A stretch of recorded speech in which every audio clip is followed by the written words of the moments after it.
Welcome to Super Entrepreneurs Podcast. Today we have with us Lance Graulich. How are you, Lance? Shahid, I'm fantastic. Thank you for having me on. No, it's my pleasure. My pleasure. I'm so happy that you came on the show. Excited to learn so much about you and what you do. But to start off, I want to just kind of give you the floor. You can talk about, explain all the wonderful things you do. Well, let's see. How do I make this brief? We don't have that much time. We have lots of time. I'm old already. We have lots of time. So I grew up in New York in a very entrepreneurial family. Both of my grandfathers were entrepreneurs, and I guess that was an advantage. I got to see the opportunity to be free, so to speak, in this world and not have to be a W-2 employee. Yeah. And, so I learned a lot. A lot of people, as you know, Shahid, are talking about the nature versus nurture discussion, argument. How do entrepreneurs become entrepreneurs? And I believe in my case, it was purely because I looked at the family. I looked at what both my grandfathers did and how they sort of became their own bosses. And, I did get a real job. I started on Wall Street working for my dad's company. And they were the largest over-the-counter trading house on Wall Street, in New York. I grew up. But then I realized as I got out of high school and then went to college, I kept thinking I was going to do that. And then I said, why would I be sort of restrained or constrained to that environment, the concrete jungle of New York City? I want to spread my wings and do something else. So I followed a tech uncle that made a lot of money in tech before anybody else knew what tech was. And he wanted to build $1 billion restaurant franchise company. And that's where I really got my MBA or even my PhD in franchising, in the trenches with him. So I moved from New York to Phoenix, Arizona, and we built a TGI Fridays franchise. Nice. From 4 locations in the late 80s, 4 locations to about 65 within 5 years. Amazing. And I learned a lot. $225 million in revenue later, I said, I'm going to do this. He got bored and ended up selling the company and went back to Korea to go build another company. And I ended up staying in Vegas where we had some interests, and I liked Vegas a lot. So, and that's where I still am today, Las Vegas. So, but that was when I got the bite of that franchise apple, if you will, where I got to understand what systems were and procedures and working through an established brand, using somebody else's trademark or license and know-how, so you can kind of step into those shoes and grow a franchise brand. So many years later, I became a franchisee of Wingstop, franchisee of Krispy Kreme Doughnuts. I created my own concepts and sold them, and really certainly became a serial entrepreneur. But today, to fast forward, and we can certainly fill in the blanks, I'm a franchise broker. I represent more franchise brands than anybody, over about 650 plus brands today in every imaginable category, not just restaurants. I have about 185 restaurants. But franchising has changed a lot over the years, for the better, certainly, especially with technology being what it is today. So I do 2 things in the franchise world today. Well, I guess you could say 3. I mentor a lot of CEOs of sort of young emerging franchise brands. But the 2 main things that I do is I find people, many of your listeners, of course, would qualify. I find people their perfect franchise brand. And the other part is I take independent businesses and set them up so they can franchise and they can grow and scale through the franchise model. So that's keeps me busy. Yeah, of course. So you create a system how to go to market in the franchise world for a business. Absolutely. After you and I are done, I have 2 calls back to back that are entrepreneurs that have successful businesses already. And people get to a crossroads, as you certainly know, and they don't know what the next best step is for them to grow their business. If they have a $2 million business, do they get the capital to expand their business themselves and continue to work incredibly hard? Or do they allow somebody else into their system and grow and scale through franchising. And one of the things that people forget about the franchise world, as a franchisor, your business is worth up to, well, minimum these days of 10 times cash flow. So you could very quickly, if you have a business doing $1 million, $1.5 million in sales and some decent profitability, and you create a system, I help you and my team creates a system for you. And, you could pretty quickly have a company that's worth $15 million, $20 million or more. There's a brand I know in our portfolio that is it's a cleaning company. It's a cleaning company with a specialty. And that CEO started the company when he was 27. It was quite unique in the US at the time. And he sold out to a private equity group for, I think the number was $27 million to be exact. Just a cleaning company. Nothing extravagant. He wasn't Elon Musk. He didn't invent the coolest electric car out there. So there's a lot of ways to make money in this world, as you certainly know, and I'm here to share the franchise route as an option. Yeah, it's great. And you're taking other people's money. They invest in your idea and your concept, and you're growing, and you're actually helping people generate an income and a business at the same time serving more people. It's absolutely incredible. And there's so many people that just don't know. Most people, the extent of their knowledge, doesn't matter how smart they are. It's just, we all don't necessarily pay attention to things that maybe don't concern us. And at the end of the day, most people think McDonald's, that's where their education in franchising might begin or end.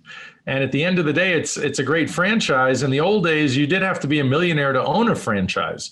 But I speak to people every day. I have franchises that you can start for $65,000 out of your house, where people can net $400,000, $500,000, $600,000 a year from your home.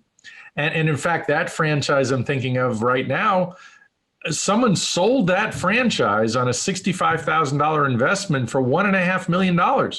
They became a millionaire from a home-based franchise that they knew nothing about prior to being a franchisee of that brand. So could it, for example, a startup that just started an idea, they have a little proof, of a concept, meaning they did a couple of sales here and there, and they have a really good model, and they know that it's going to create so many opportunities for so many people. Do you recommend them actually contacting you and discussing that, or they have to wait till they hit a certain amount of sales or growth? No, that's a great question. I love to talk to people as soon as they think they might have a desire at all. Number one, if anybody listening has a desire to grow their company and they're not sure how, reach out to me, because my services are free. Now, I have a gentleman in mind. It was a fitness concept. He contacted me about 6 months ago, and he said, "Do you think I'm ready?" And I said, "No, you're not ready." And I gave him a list of reasons. This gentleman was so fired up after our call that he would give me weekly updates as to what he's done and the progress he's stroke a desire, right? Absolutely. And he had the desire. He heard me on a podcast. He reached out, and we're getting closer now. It was about 7 months ago, and we're getting much, much closer. We've had calls almost on a monthly basis. I've seen emails from him. So some brands just aren't ready. Now, part of the reason that myself and my team love to set people up for franchising is we love to be the turnkey solution to also sell their franchise, to find them franchisees. And this isn't necessarily a sales pitch. I like to kind of thread the needle and let listeners understand the facts. Yeah, the full circle of what happens and how you grow a business. Because a lot of people think, well, oh my gosh, how do I, that's wonderful. We set up the legal part of a franchise, but how do you sell it? And part of what we look for is a phenomenal story. We look for franchisees, or franchisors, I should say, that have a great story, that have a great history, even if they only had one location. I mean, look, I became a Wingstop franchisee in the early days of Wingstop when nobody really heard of it. And their average unit volume was only $600,000 in revenue. That was it. That wasn't much. And their cost of goods was way too high, but I shared their vision. I knew they were going to be a force to be reckoned with in the restaurant business in a very narrow niche that I think had room, and I was right. And that's what it is. But as you know, you don't.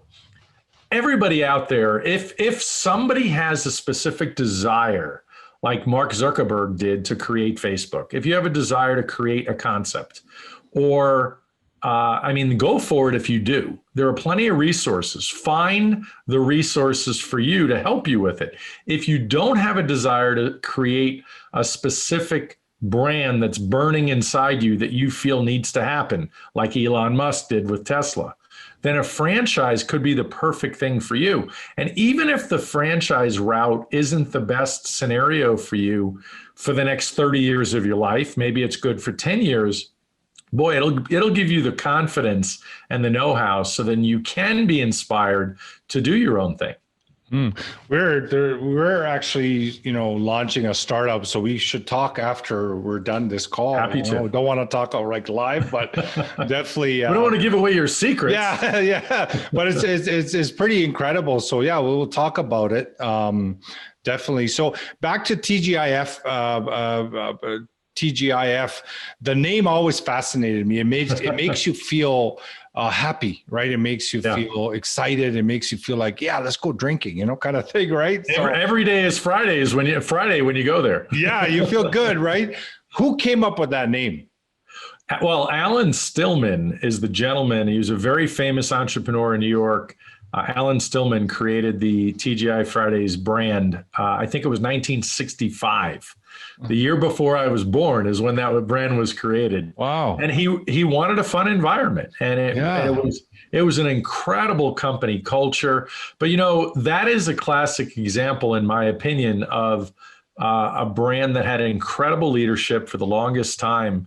And I got to actually, in my opinion, again, see the downfall of the brand, sadly, where everything was done fresh in the old days. And then all of a sudden even the French fries became frozen, as opposed to the fresh cut fries they used to do in the old days. Mm-hmm. And, people want quality. People want, people are, even today, people still want quality. Maybe today it's more customization. Maybe it's a little more speed back in the 80s. People are smart. But yeah, it's TGI Fridays leadership changed. They left the brand, and that's what really was symptomatic of what I think was the downfall of Fridays, where they chased brands like Chili's and Applebee's, and it really wasn't about quality anymore. It was about cutting costs and making it easier, the high turnover in their kitchens. How do we make it easier? Yeah. Well, life isn't always about easy. What's best for your customer experience. So it's about quality food still. It's about the customer experience still. In every industry, right? Quality is number one, and people are very, very intelligent now when it comes to their purchases, right? Well, and nowadays, to your point, everything's on social media. So if something isn't quality, you're going to hear about it. You're going to hear somebody's opinion on it, whether they're an expert or not. It doesn't matter. You're going to hear it. So your company is called Ion Franchise. Oh, nice. So you don't go with a specific niche, whichever you want to call, but it's open to any kind of concept? No, I do a lot of mentoring with restaurant brands and small, young, emerging brands, restaurant brands. But no, when it comes to me helping set up franchises, well, we do a thorough competitive analysis. We have a multi-step process. You asked the question earlier. We're looking for a brand secret sauce, whether you're a restaurant or not. What is that secret sauce? What is so exciting about your brand that it needs to be a franchise system? Why would people be interested in your story and joining your brand? But anything really can be a franchise. These days, it tends to be so tech-based. And what I mean by that is even an old school moving and storage brand, like College Hunks Hauling Junk and Moving. It's a franchise. College Hunks has a funny name. It's sticky. People remember it. But about 80% of the franchisees' business in any part of the country is generated from either the call center that the franchisor owns and manages, or through the website, through local search engine optimization. People are Googling moving Las Vegas, to see who's out there. So it's amazing how these franchise brands really have become tech companies. Mm-hmm. Hard to compete with that when you're the small mom and pop trying to dominate the internet. Mm-hmm. Do you ever find yourself, like, when you get an idea come to your plate, do you ever feel like, hey, I'm going to jump on this, let me partner with these guys? Do you ever do that kind of stuff with your clients? There have been plenty of occasions. I mean, look, I got a call years ago. You're in a good position for that. That's why I'm saying, right? It was 2011. So you're talking 10 years ago. I got a call from a guy that I met at one of my restaurants who calls me. It was early 2011. He goes, I got an idea. Can you help me? I said, what is it? He goes, I want to start a gourmet donut shop. And I said, okay, sounds good. There aren't any in Vegas. Sounds like a great idea. I said, what do you got so far? And he goes, the name. I said, okay, the name, that's it. And the name was great. It was called, he was going to call it Pink Box Donuts. So I created the concept, literally all the recipes. I hired a baking friend of mine, and we hashed it all out, created about 100 donut recipes, and boom, we were open in late 2011. The bottom line is Pink Box Donuts is a thriving and successful, nice. And it's a thriving and successful brand today. Amazing. And it was one of the last times that somebody said, hey, can you help me with this? In that case, I went in, I got equity, I got paid well. Got a nice chunk of the company. I sold my interest. But yes, it does happen fairly often. I hear enough about good ideas. Yeah. So why not? Yeah, why not? It's a good position to be in. Yes. So did you find any kind of a difference in your business with COVID, like with the pandemic, like when it comes to franchise ideas, concepts? Have you seen something shift? Yes. So there was a lot going on during COVID. As you remember, the first sort of 30 days or so of the lockdowns, depending on what state you were living in, everybody kind of Canada. Yeah, well, there you go. Everybody froze. Like nobody knew what to do. Mm-hmm. Initially people weren't spending money. They weren't doing anything. They were like, is this real? Have we ever experienced this? And then once the initial shock wore off, people started redoing their homes. They were stuck home. And so in the franchise world, all these home repair and home remodeling brands, whether it was a flooring company or window coverings or you name it, or Mr. Electric or appliance repair, anything, people were at their homes. So the franchise world got hot, like hotter than ever with all of these things. But, so franchising really did perform very well during the pandemic. There were a lot of independent businesses that got hurt because they're by themselves. They don't have the support. They don't have, I'll give you an example, perfect example. With PPP money or the economic disaster loans that were out there, a lot of franchisors rallied around their franchisees to, by calling their attorneys and saying, so what's this about this PPP money that the U.S. was going to give out or the economic disaster loans? And a lot of franchisees got this money because their franchisors helped them. There were a lot of very small businesses that didn't have that kind of support that maybe got left out, which was very sad. So, but, I'll give you a third sort of example. Besides the success in franchising, I could also tell you a lot of small restaurant brands that were doing a tremendous amount of takeout or delivery even prior to the pandemic. They just kept thriving. I mean, I have friends that have franchised sandwich shops that were up 10 to 30% over the year before the pandemic, which was incredible because everybody seems to think restaurants are a bad place to be during the pandemic, and it's not true. The big restaurants, because of seating issues, and especially if the dining rooms were closed down, that's where there was a problem, obviously, during the pandemic.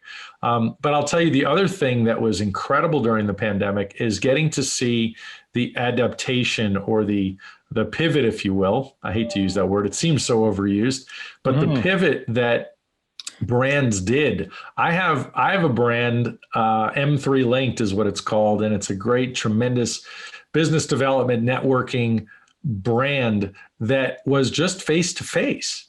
They love the idea of shaking hands and seeing each other, and that's what they did for years. So the pandemic hit, and they started doing Zoom calls like we're on. But guess what? They didn't like Zoom. Zoom wasn't functional like they wanted it to be for their breakout sessions. So they spent, I think it was over $200,000 creating their own Zoom-like experience, which was incredible, like really walking into a ballroom, like at a little hotel or something, with amazing breakout rooms and great effects. And that's what they did. So prior to the pandemic, they never did anything online, nothing. And they completely pivoted and added that feature to their toolbox, so to speak, and with incredible results. Because as you know, when you're a busy executive, instead of driving across town to attend an event like they allowed before the pandemic, or like they focused on before the pandemic, now you can jump online and participate, with people from Canada. Yeah, I love it. I love the virtual world. Yeah, for me, it's been the best thing. Absolutely. I agree. Yeah, you get to do so much more being online. There's no replacement for the face-to-face when it can happen. Yeah, of course. But absolutely, to really establish rapport and relationships and be able to see each other, it's fantastic. Yeah. That personal connection, face-to-face, it just has a totally different type of vibration to it. You get to kind of the intuition connects, and you get to know the person at a different level, but still you can achieve that virtually as well. But of course, there's a little bit more. We always like to ask our guests what their superpower is, that inner superpower that got them to this point. Yeah. For me, my inner superpower, a lot of my clients will tell me it's my X-ray vision. Even if they can't see 5 years from now, I tend to be able to. I don't know why. I don't know how. You play the stock market. And I grew up in that, so yes. But I tend to be able to see trends and see the future. And I don't mean it in sort of a hokey way. No. I listen to people, and I find out what their special skills are, what they like and what they don't like, in an effort to find them their best business, or if they have a business specifically in mind, how we can grow and scale that most effectively. So the answer your question is definitely vision, or in some cases it could be referred to as X-ray vision. Yeah, that's good. Future vision. Future vision. Yeah, that's excellent in entrepreneurship. That's for sure. I would think so. Yeah, it's worked for me. Any recommendation or suggestions you can give anyone that's listening about kind of having an idea? They're working in a job, for example, and their big dream is to franchise all over the world, but they're just having a thought. What would you recommend to them? Yeah. Well, I always tell people to resource up, look for resources. There are local community development groups. SCORE is one of them. The SCORE agency you'll find is a government agency, nonprofit, that helps people with small businesses and business plans. You can certainly reach out to me. By the way, I do have a free assessment tool on my website at ionfranchising.com, which it's a combination of skill set, mindset, comfort zone, to determine what franchise business could be right for you. So that assessment tool, in addition to a whole slew of questions I'll ask you, helps me kind of size up what's good for you. And believe it or not, Shahid, you're talking $25,000 is typically the minimum that I ask people to come to me if they're going to come talk to me and they're interested in a franchise. And some people come to talk to me with less money in their pocket because they want to understand the planning aspects. So reach out to me. Like I said, I'm a free resource. Excellent. Sounds great. You know what? It's been a pleasure having you on the show. It's such amazing information. And I'm so happy to hear things are still, kind of growing and everything is good. I've never been busier. So thank you for having me. I appreciate it. No problem. Have a great day.